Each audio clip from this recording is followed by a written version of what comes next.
Thank you everyone for attending today. We will begin shortly. We're just going to give a couple of minutes as folks get settled in and join us today.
We will begin just shortly. We're just waiting for folks to get settled in, and we will begin in just a moment.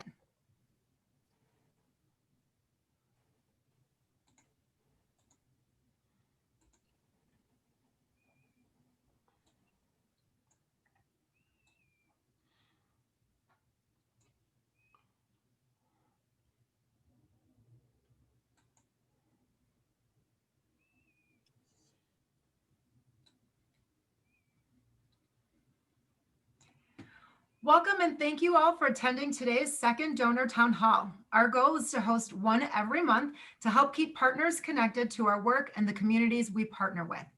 I want to direct you to the question and answer function, which is on the bottom of your screen, and I encourage you to type your questions into that tool. We will do our best to answer as many questions as we receive as we go throughout the presentation. We will also be recording today's webinar, and it will be available on our website later today in case you have to leave. Now, I'd like to take a moment to introduce our President and CEO, Mike Shaver. Hi, thank you so much, Tara. I just want to thank everybody for joining us today. We are excited. This is a series we've been launching as a way to stay together in a socially distant world. I did want to say a little bit about just how Children's Home and Aid is doing and how important this work is, especially now. Early on in this pandemic, we talked as an organization about sort of the triple impact of this pandemic. There is clearly the health impact, which we are sadly reminded of every day. Also aware that those numbers are not getting better, they're getting worse. But we also recognize that because of the need to put health and safety first, that there have been profound economic consequences to this pandemic. And we have seen that in the work that we do. More importantly, in the work that we do, we have seen that there has been also the disproportionate impact, not only at the illness level, but also at the economic level on Black and Brown communities. And that has been especially acute for the families that we work with in an intentional way. What's great is that today we get to talk about early childhood. And one of the things that we did early on was recognize that just because our classrooms were closed, we were not going to end the relationships we nurture and build and reinforce with families. And let me tell you, we actively tracked numbers to actually have our staff tell us how they were maintaining contact with families. And folks were doing virtual stories. We were sharing information on Facebook. Home visitors were connecting with families. The work did not stop, even in an environment where it had to be very, very different. Certainly, as we moved to reopen, it was a priority for us because, of course, we recognized that we serve that disproportionately impacted community. Black and Brown communities where they were more likely to be frontline workers, where they were more likely to be in the service industry that we're relying on, and also supporters, providing the work that we were all relying on as a community. I'm enormously proud of the work that our early childhood team has done. You're going to hear about that because not only did they pivot and manage to the changes that they had to make in this kind of environment. We have different capacity requirements in our early childhood classrooms. We have different expectations even for our home visiting programs, but they've kept children and families first. We have not only weathered this well, we are in a position, we feel like, to continue weathering this well and adapting and changing and always putting families first. We couldn't do it without the supporters that have joined us today. That is where we have really felt our connection and our commitment amplified in significant ways, because we've had supporters like you all along the way that have recognized the challenges for our families have never been greater, and you've answered that call. So I want to thank you for all of the work and certainly all of the generosity that has kept this work going. I suspect we're seeing the tip of the iceberg, particularly as it relates to the families that we serve. And I think you'll hear a little bit more about that. But our work is just beginning. We won't get through this without the kind of partnership that we know we can count on you for. So thank you for joining us today. Thank you for being here to learn a little bit more about what it is and how we're managing. And I want to turn it back to Tara, our Senior Director of Institutional Relations, Equity, and Inclusion for the organization. Tara? Thank you so much, Mike. It's great to have you on today's call. As Mike said, I'm the Senior Director of Institutional Relations, Equity, and Inclusion here at Children's Home and Aid, and I've been with the organization for coming on 4 years now, and I'm really excited to be participating in today's conversation as the moderator. I want to start by thanking today's panel speakers from our early childhood program and ask that they introduce themselves. Ray, I'm going to start with you and kick it off. Can you tell us a little bit about yourself and your role here at Children's Home and Aid? Absolutely, Tara. Good afternoon, everyone. My name is Rashonda McElroy, and I'm the Director of Education and Child Development Services. My primary responsibility is to create high-quality education services for all children, as well as to oversee the day-to-day operations of the sites in the metro region. We provide services to 674 children within the metro region, and that is including children in home base. We have a total of 4 sites in the metro region, and 3 of them reside in the northwest suburbs. There is Community Child Care Center of Palatine Township in Palatine, Illinois, Marletta Darnell Schaumburg Child and Family Center located in Schaumburg, Illinois, Jerry Hoffman Child and Family Center located in Carpenters, Illinois, and lastly, we have Mitzi Friedheim Inglewood Child and Family Center located in Chicago, Illinois. And I just want to say it has been a pleasure to join the Children's Home and Aid team, and I've been a member of the team since July 13th of this year. What a time to get started with us, Ray, but we're really excited to have you on board and your leadership helping us. So next, Michelle, if you can follow up next. Absolutely. Thank you, Tara. Good afternoon, everyone. Thank you for having me. It is truly a pleasure to be here today. My name is Michelle Ellis, and I'm the Manager of Parent and Family Services for the Metro Region. I've been with the agency just shy of 2 years. In my role, I humbly serve children, families, and staff. I support a team of family service workers to include family support supervisors, family support specialists, parent engagement coordinators, and the navigator of our Power of Fathers collaboration. The primary goal for each of the aforementioned family services team members is to deliver our mission-related responsibilities in such a way that the mission is obviously brought to fruition for all of the families with whom we partner. We strive to partner with and support families on their paths to create hope, opportunity, and bright futures for themselves and for their children. And I am so thankful for being here today because it's always a joy and a pleasure to talk about our mission, our services, our families, and our amazing team members. Thank you for having me. Thanks so much, Michelle, for being here. And Valerie, certainly last but not least. Hi, thank you, Tara. Good afternoon, everyone. My name is Valerie Smith. I am the home-based supervisor for our Mitzi Free High Inglewood Child and Family Center and our Oak Park Center. I have been with the agency for 9 years, be 10 years in January. I started off as a home visitor myself, and you know, as you can see now, a supervisor. My primary role is to oversee the day-to-day operations of the home visiting program, making sure that we're building trust and relationships, and also providing high quality educational services to meet the needs of the family and children. Great. Thanks so much, Valerie. So let's just jump right in. You know, we know that the last 9 months have been really challenging for all of us. But as Mike mentioned at the beginning, we know that our Black and Brown communities have been particularly impacted at quite the disproportionate rate.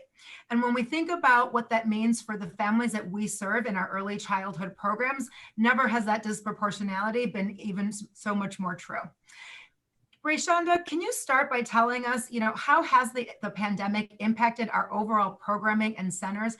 And what are we doing to provide a safe environment for our children and families to be in? Absolutely. So it is imperative that we stay open to serve families and children because we do realize that the need is great. We are meeting a critical need for families that have to go to work. And we do realize that majority of our families are essential workers and they are on the front line. So therefore, they require childcare. For us, safety is paramount for staff, children, and families. Children's Home and Aid will continue to follow the guidelines of the CDC and the local health department. Prior to me joining the team in July, the team developed a robust reopening plan. The reopening plan addresses health and safety requirements of all early childhood programs. The reopening plan addresses, and it includes classrooms and site closures, cleaning of facilities, isolation and discharge of sick staff and or children. How will communication be disseminated? Systems for handling staff absences, as well as attendance gaps with children. And so after the reopening plan was created and developed, a town hall meeting was held and shared with staff and families. I'm also proud to say that we have a COVID task force / health advisory committee, thanks to my wonderful colleague, Luz Lopez Brand. And the purpose is to gather healthcare professionals, staff, and families to provide professional guidance, recommendations, resources regarding COVID. And so we continue to get this information out. Again, communication is so important, and it's definitely one of the core competencies through newsletters, parent and staff meetings, as well as virtual platforms. So I know you're wondering with the day-to-day operations, how do children, staff, and families, how do they even enter the building within a pandemic? So the objective is to have limited access in the building. Staff, children, and families must complete a health screening questionnaire, as well as receive a temperature check. It's really simple, it's yes or no. Staff, children, or families answer yes to either one of those questions, they do not have access to the building. We do have adequate PPE gear for staff to wear daily. We continuously educate children and families on hand washing, as well as all COVID protocols and procedures. And due to COVID, we also have sanitation aides that are throughout every site within the metro region, and they are responsible for cleaning the high touch areas throughout the day. So I'm sure you're also wondering, have we had any confirmed COVID cases, and what is the protocol in the event that we do? So again, the purpose of the reopening plan was to address that. And so in the event there is a confirmed case, we are notified within a certain amount of time that is escalated to the vice president of the department, and we have a risk management meeting. And within the meeting, the individual that is gathering that information must do contact tracing and follow a timeline to be sure that all incidents have been taken care of. We need to make sure that all parties have been advised on what to do and how to react, as well as to reach out to our local Department of Public Health, the CDC, and DCFS. Ray, that all sounds great. Definitely sounds as your team is very busy, but really doing the best that we possibly can to create a safe and healthy environment to support our children and families. I'm just curious though, when you think about the impact to the curriculum and the learning environment that our young 0 through 5 children are going through, can you touch a little bit on what we've done from a curriculum standpoint to kind of meet this unique virtual learning environment that we're in? Absolutely. So some families are comfortable with their children still attending the sites. So of course that looks a little bit different. Children must do social distancing. Children that are 2 years and older, they must wear a mask. They must always be 6 feet apart. We can no longer do family style meals anymore. And also the class size, it has been decreased due to social distancing and COVID. But just to speak a little bit about remote learners, there are those families that feel more comfortable with their children, their child or children receiving instruction at home. So what does that look like? Teachers, they have the opportunity to provide instruction for children daily. And we know that we are competing with school districts because school districts, they have remote learning for children as well within most schools.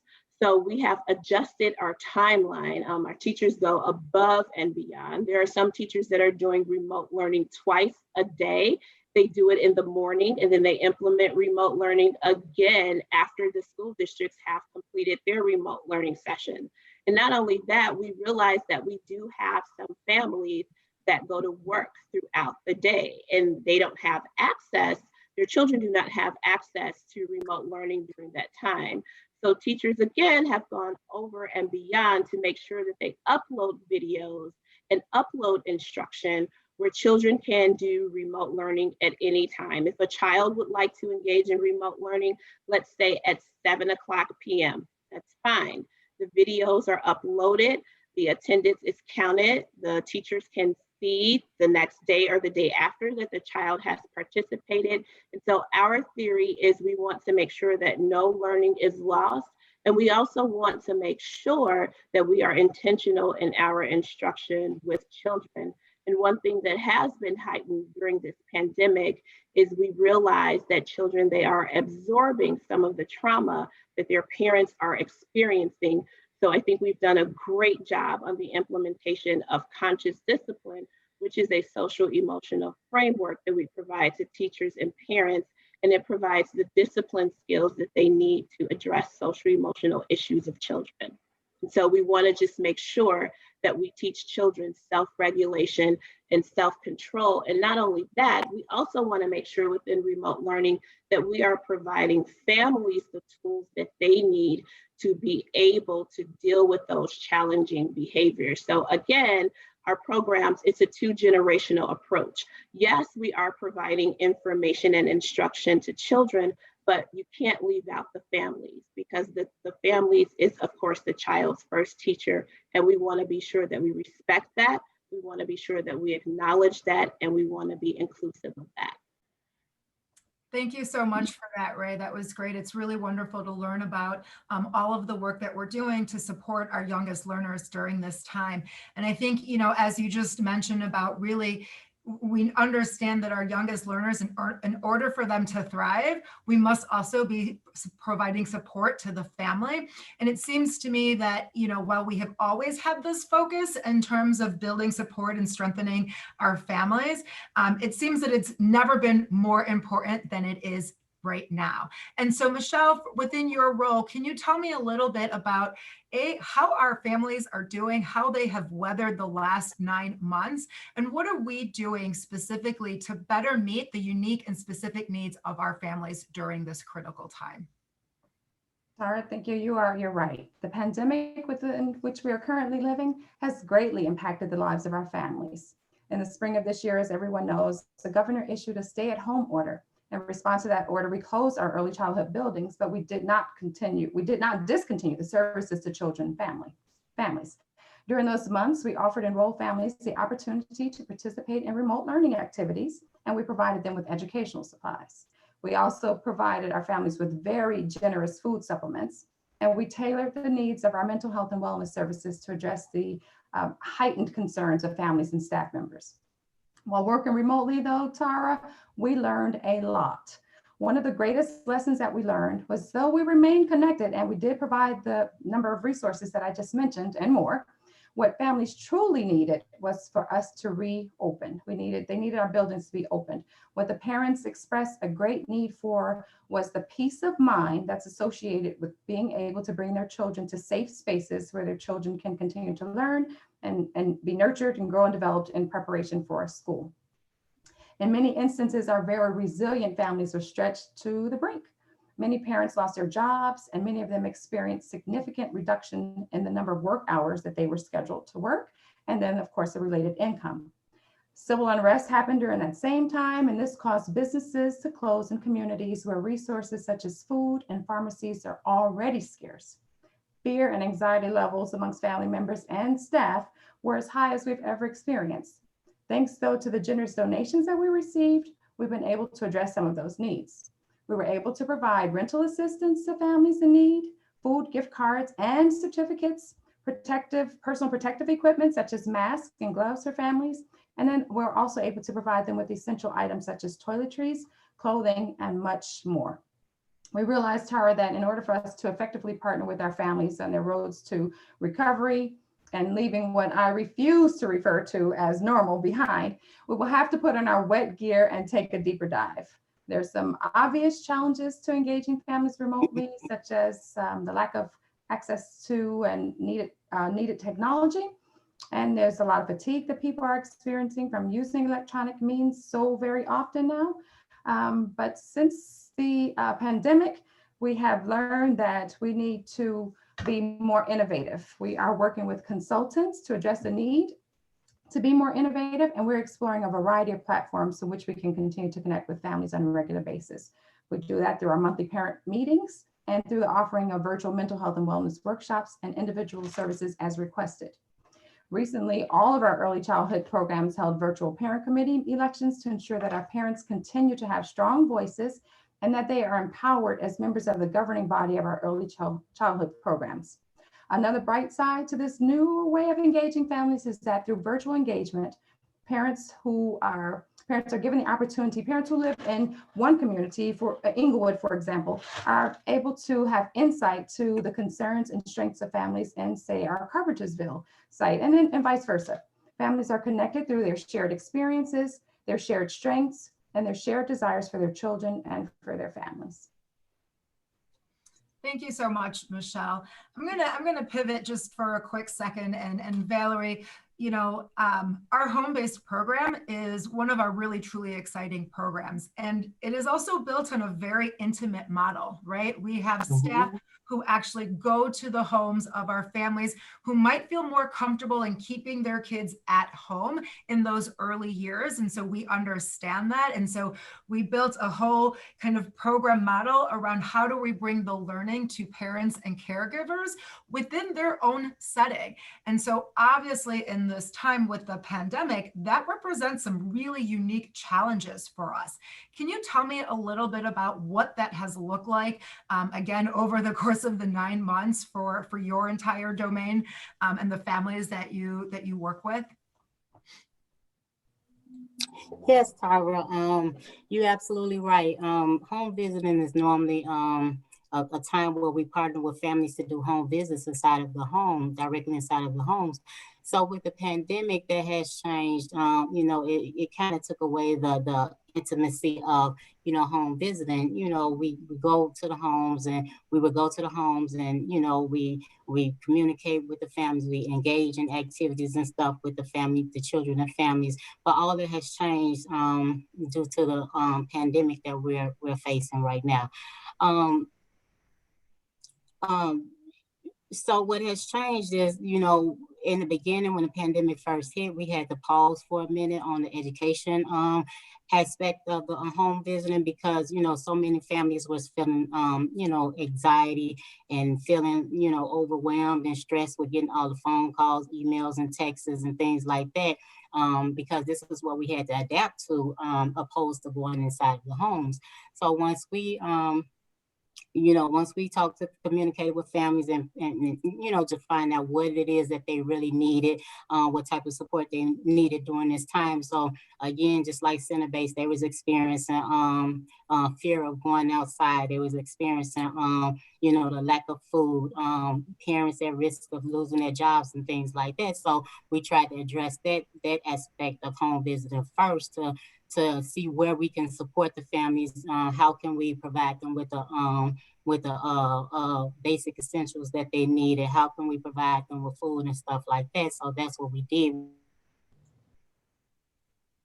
Once we got through that aspect, then we kind of like, you know, made sure that we were flexible when we're doing home visits, meaning that we had to adjust our times. Home visitors had to adjust their times due to families having e-learning, children in CPS e-learning. We had to you know, home visitors pretty much had to, you know, adjust times. They may have to work after hours. They may have to work on the weekend just to provide these home visits to parents. So that's what they did. Then once we started back, you know, focusing on education, we still continue to use our parents as teachers curriculum, which is a evidence-based home visiting model where we provide support to families, children 0 to 3, and pregnant moms. So and doing that, you know, we kind of like had to alter the way that we provide the activities, right? So, which became very challenging because parents were not used to being on video calls. They were not used to using the different platforms that we offer, like the Zoom and the Teams. So we had to pretty much meet families where they are, which meant that we had to you know, find out what they were comfortable with, right? So some parents was comfortable with using FaceTime. Some parents was comfortable with using Zoom. Some parents was comfortable with using teams. That if they were not comfortable, what we did is we home visitors and family support got together and they kind of guided the parents through navigating the different platforms so that they will feel comfortable with using the different platforms. So right now, just to meet the parents where they are, we're using different platforms in order to get these home visits done. We're sending the activities through email or text messages, however the parents, whichever way the parents are most comfortable with receiving their information. Home visitors have created YouTube videos just so parents can have other options for, you know, continuing their child's education. You know, we work with very small children 0 to 3, so they made, you know, very fun, engaging type videos, you know, finger plays and singing songs and things like that, just so we can keep the families engaged. Another thing that we had to adapt to is completing forms electronically. Parents were not comfortable with that. So again, family support and home visitors came together and, you know, they kind of walked families through it. You know, they'll call families, walk them through the process of how to get this form done electronically and also doing electronic signatures. What else? You know, we went 8 to 9 months ago when we first went into shelter. As Michelle stated, we went into shelter and we closed. We had to, you know, do a complete shutdown, but our services did not stop. So what that means is that we had to continue on to complete whatever necessary. We had to do development of screens. We had to do necessary forms, transition plans, and things like that, which we kind of, you know, adapted to the electronic way, the remote way, and also had to help assist the families with getting adapted to the same things. And so when we planned for resuming in-person home visits, we first did like a town hall with the all the home-based families, just to, answer some questions like, what does in-person home visit look like? It's going to look like, and we had to explain to them that in-person home visits was limited. They only had like a visit once a month. After that month, after that one visit a month, then we do visits the rest of the month, like virtual visits. And we talk to parents about, doing the health screenings an hour prior to actually coming into the homes. And once we enter the homes, families had to get temperatures, and we explained the requirement of the PPE equipment that the family and home visitors had to wear. We talked about, it just engaging the children as far as, so that the children won't be afraid when the home visitors come to the homes at one time a month. Talk to them about, the home visitor coming in wearing masks, demonstrate masks with the children so that they won't be afraid. So this is how we prepare for reopening. And I think parents felt more comfortable and they felt more safe. We talked about how to keep the home clean. We provided cleaning supplies when needed. We supplied food and cleaning products, food, educational packets and things like that, just to ensure that parents had what they need, and we were supporting them so that they can continue services with us. And yeah, and then we provided like referrals and things like that via email. So if a parent was experiencing, losing their job, or experiencing, housing issues and things like that, we supported them by providing them with the information that they needed. If the parent was going through, stressful times and thinking about, how I'm going to get my next meal, how I'm going to, pay my rent and things like that, we refer them to the mental health specialist so that, if they are, for whatever reason, struggling with talking to us, then we refer them that way. They'll have other resources and other people that they can talk to. So in order to make sure that the home-based program continued to run accordingly, we just adapted to the needs of the families and made sure that we stay in communication. So if we didn't hear from a family, say like a family stopped answering the phone or whatever, we would go to the homes and do a well-being check. And once we get to the home, parent is okay, but but she's going through some stuff. She's like worried or whatever. And we just, hey, you figure out what's the problems and what a solution, what we need to find a solution at. And that's what we did in order to help parents get adapted to this new norm. Yeah. That's so amazing, Valerie. It's such incredibly important work. And I'm so happy to hear that we are innovating and we are changing with the times, and we are adapting and continuing to find ways to create that bridge and continue partnering with families. And something that I think all three of you really touched on is we understand that most of the families that we partner with in our early childhood programs already come to us having, perhaps facing numerous different challenges within their life, right? And so we know that this pandemic and this crisis has had really astronomical impact and put further stress on so many of our families, whether they are dealing, with job loss, whether they're dealing with health issues that their families are being impacted by, or losing loved ones within their families, and all of these changing dynamics just really creating more burden and crisis for our families to balance. And so I wonder if you can talk a little bit more, and Michelle, maybe I'll start with you on, what are we seeing in terms of the mental health issues that our families are dealing with, and how are we continuing, just similarly in other spaces, how are we continuing to pivot and meet those needs so that we can continue to help our young learners thrive?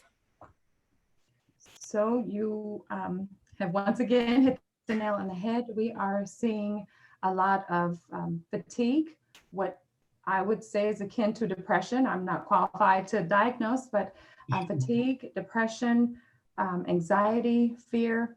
We were very, very fortunate before the pandemic even to be able to offer mental health and wellness services to our families. We do mental health and wellness workshops. We have mental health and wellness parent meetings where there are smaller groups. They don't include staff, just our consultants would facilitate those conversations and in support of families who express needs. But since the pandemic, we have been able to find funding to hire full-time staff members, mental health wellness staff, to support some of the additional needs. And they have continued with what I just described with the workshops, the meetings, and then there are also opportunities for staff members and for families to have individual one-on-one, I don't want to refer to them as sessions, but conversations to discuss what it is that they're experiencing with the staff member, the wellness staff members. That's great. Ray, when you think about the landscape, again, similarly in this space, when you think about the landscape for, how do you think about all of the early childhood programs? Again, it's such a big task that you have overseeing 4 of our early childhood programs. How are we maybe kind of operationalizing this level of support for families, particularly during these times? So as Michelle just stated, we know that if they are experiencing, burnout, you can imagine that children, that they are internalizing that, right, that they are absorbing how their parents or families feel. And so what we do know about children is a lot of times they maybe cannot verbalize or articulate clearly what it is that they are feeling, but it comes out in their behaviors. So this is a time that mental health or mental wellness, making sure that the consultants do their observations on children within the classroom. It's very, very important. I cannot stress that enough.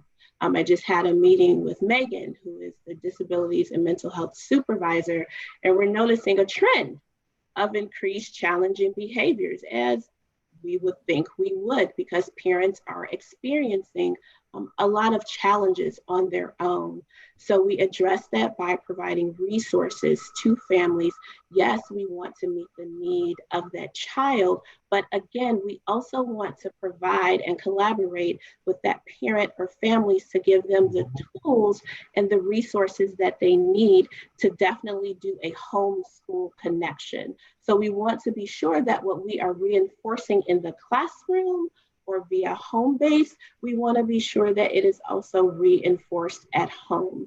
So we have staffings, we have behavioral implementation plans, and it's shared with everyone. Communication is very important when you talk about mental health or mental wellness. We need to be sure that we have everyone on board, and we also need to be sure that we are not judging the parent, that we are meeting them where they are, and that we are providing the necessary resources or referrals to them where the entire family can get the support that they need. But I think one thing that Michelle hit on a little bit, we didn't talk a lot about the staff. So we've mentioned families, we've mentioned children. A lot of our staff have really been impacted by COVID.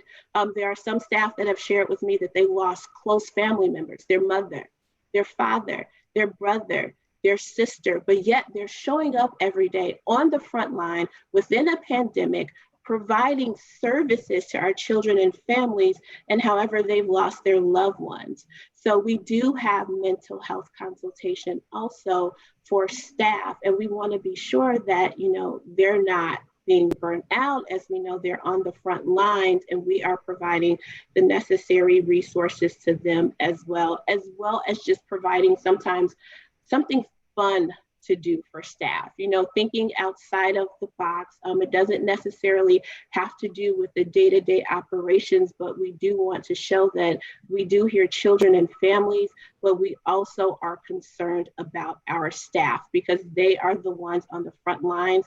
And without them, there is no way that we could even be sitting here today. So important. And thank you so much, Ray, for bringing that lens and that piece of information, because you're right. So for so many of our teachers, they live in many of the same communities that our families also are coming from. And so I'm really grateful to all of your leadership as you're being so thoughtful, not only about the families that we partner with, but really truly including our staff as well as part of that family dynamic, and making sure that we're supporting all of us. Because I think one of the big takeaways from me for this pandemic, and really from all of the learnings from you all, is that we will only get through this together. And so by supporting all of us, I think we'll start to be able to kind of turn the page together. And that really does bring me full circle to kind of my final question within this particular segment of the conversation. And I understand that none of us have a crystal ball. We really don't necessarily know what the future holds for us, but we do seem to be kind of, there is hope on the horizon, and we may soon be able to turn the page on this pandemic. As you think about the next 3 to 6 months, what do you see are the biggest hurdles and challenges for your programs, for the kids we work with, and for the families that we partner with? And this idea of recovery, what does that look like within this context as well? And Ray, I'm going to start back with you on this question again. So for me, in a perfect world, when I look at remote learning and the children that we serve, I wish every family could have access to adequate technology. I wish every family could have a Chromebook where children would be able to participate in remote learning, because a lot of them, when we did a survey, they're using a cell phone to participate. And then a lot of parents, they don't have the data usage or the Wi-Fi to be able to adequately participate. But when I think about recovery, there's really one word that comes to mind. And I've seen resiliency in everyone here in every early childhood program. And so I think there are 3 phases to being resilient. I think the first phase is how we respond. We definitely responded with a robust reopening plan. We heard, we listened, we continue to operate in continuous quality improvement.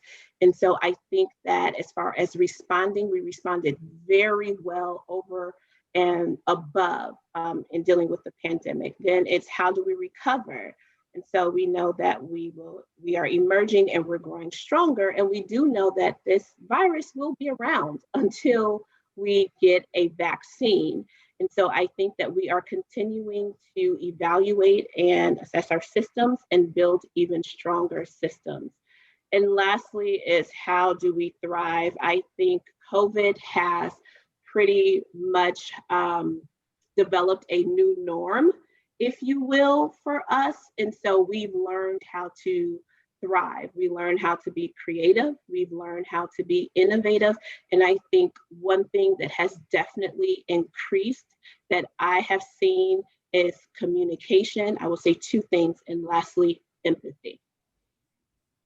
Gosh, I love that. The word resilience really does shine through for me, but really thinking about recovery, you said respond, recover, thrive, and empathy. I absolutely love that. Michelle and Valerie, I want to make sure I give you guys an opportunity to kind of also weigh in if there's other elements that you can think of in what the next 3 to 6 months look like for our families and for our programs.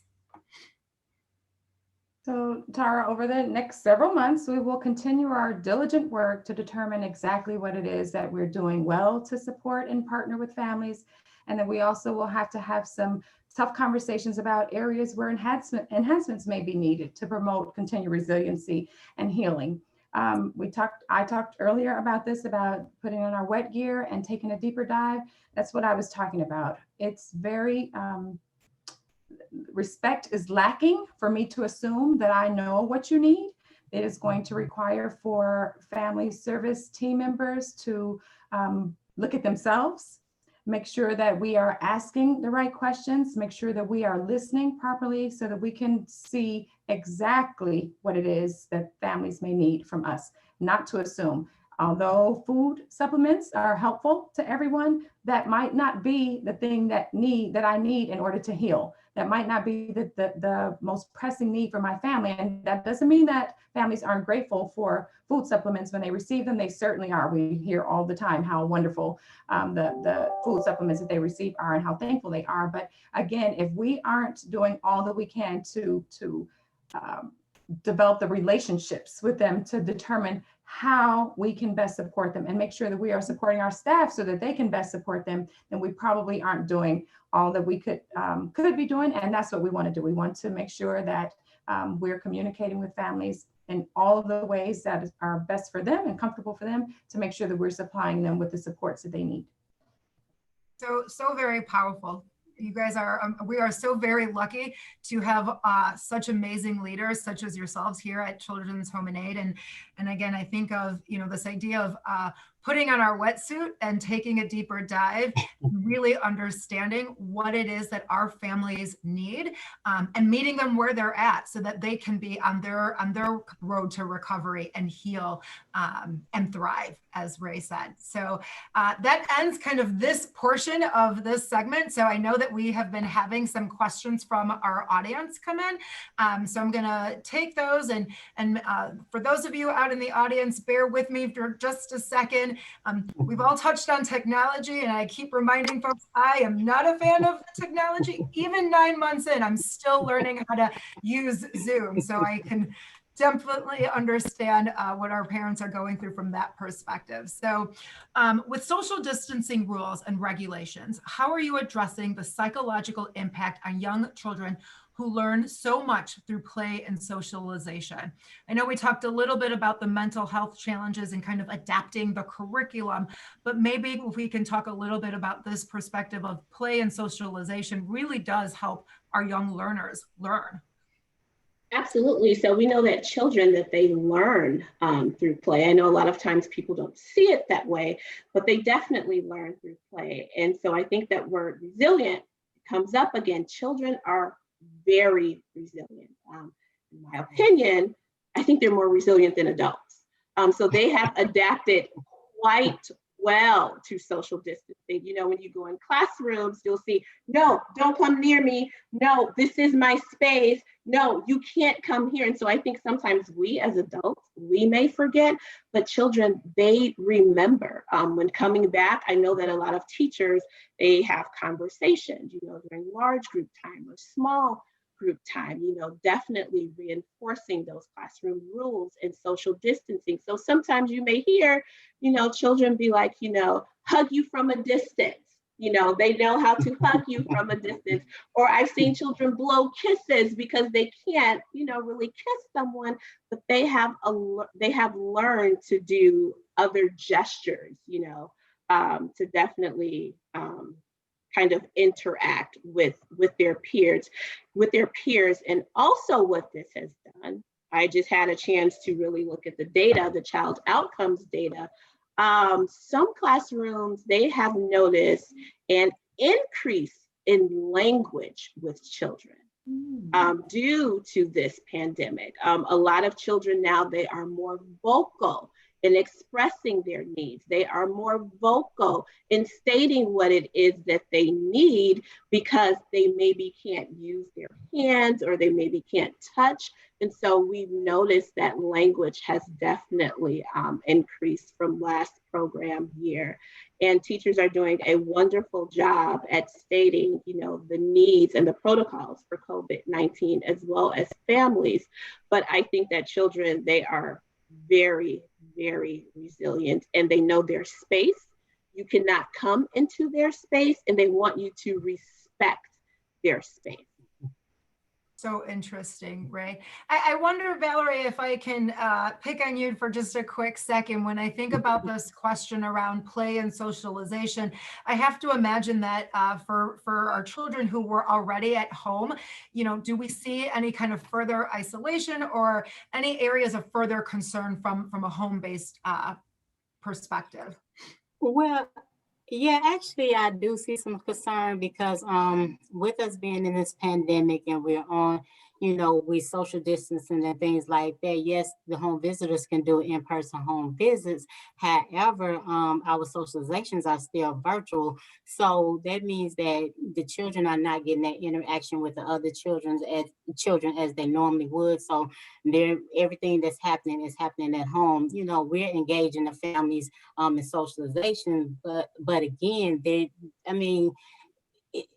a lot of the parents don't get on the virtual calls when it come down to socializations. Or I think we have like maybe 5 parents get on, and and the kids are, some of my little small babies that they actually can't do the things that we're doing, and all we can do is just show the parents how to do the activities where the babies are still included.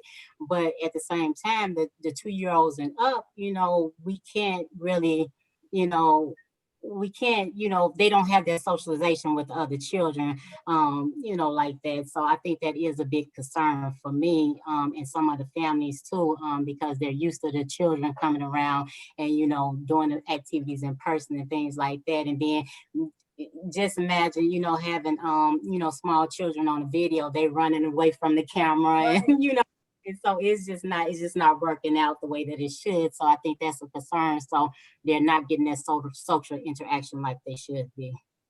Yeah, seems like we definitely, we're hopeful that we are turning the page, and kind of holding on to that next phase, but definitely still have some challenges and some hurdles that we're working through. But again, this idea that we are being resilient, that we are adapting, and that we are meeting our families and our children where they're at to ensure that they're on the road to recovery and healing, and providing support throughout this crisis is wonderful to hear. I do have one final question that I'm gonna turf off to Michelle, if I can pick on you now for a quick second. We are really fortunate at Children's Home and Aid that we have such a wonderful audience and base of supporters who are always looking, who reach out to our team on a regular basis saying, how can we help? How can we support the work that you're doing and the families that we are partnering with? And so, if I can turn to you for a moment, if there was one thing that you could tell our audience today, a way for them to be a part of the solution and the recovery, what would that be? What would that look like to you? So, Tara, I am going to answer the question that was posed to me. And I'd like everyone to remember that when I introduced myself, I said that I serve humbly, and I mean that. My response may not sound so humble, but it comes from the most humble place. It is, as I said, very important for us to support our families in a respectful manner. They're always grateful for everything that we do. But if I may give an example, when we were closed during the civil unrest and the civil unrest occurred, we had a dad. I was calling to complete a family survey. Called the dad, and just in conversation, he shared with me that his vehicle had been set afire during the looting and rioting. He used his vehicle to get to and from work. Now, that's a working dad. If I were to provide that working dad with a generous box of food, might that be helpful? Absolutely. Would he probably appreciate some assistance with his insurance deductible, or cash assistance with the repairs that it would take for him to repair that vehicle so that he could continue to go to and from work to support his family? I think so. What we need, Tara, and I'm sorry for the bluntness of my response, but what we need is dollars. We need dollars to support families in the ways that they need support. If you have given ever, thank you. If you're thinking of giving now, thank you. We appreciate the coats. We appreciate everything that people do for our families. And I mean that from the bottom of my heart. But if we could have dollars that we could use to tailor what we provide to families that is connected with the needs that they have shared with us, that would be great.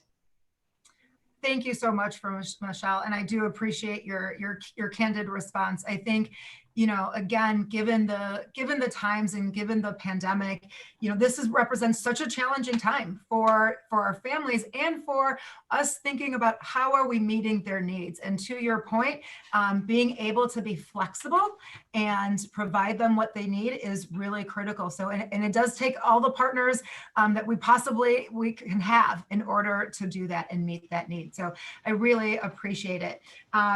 You know, that's all the time that we have for today. And I want to thank our panelists, Ray, Michelle, and Valerie. Thank you so much for taking time out of your obviously incredibly busy world and day to come and talk with me and talk with our audience. We are really so grateful for you spending this hour with us today. And thank you to everyone on today's call and for all of your thoughtful questions. Please be on the lookout for more information on our next donor town hall being planned for January 2021. Crazy and hard to believe that the new year is almost upon us. If you are interested in learning more about our early childhood programs or ways that you can also be supportive and help out, please feel free to reach out to me. My contact information, I think in a few moments, there will be a slide that has the way that you can reach out to me. But again, we're so grateful for everybody joining us on our call. And finally, you will receive a very brief survey in the coming days, and we'd greatly appreciate any feedback that you might have. I hope you all have a wonderful and safe rest of your day. Thank you. Thank you, everyone. Thank you, everyone. Thanks, everyone.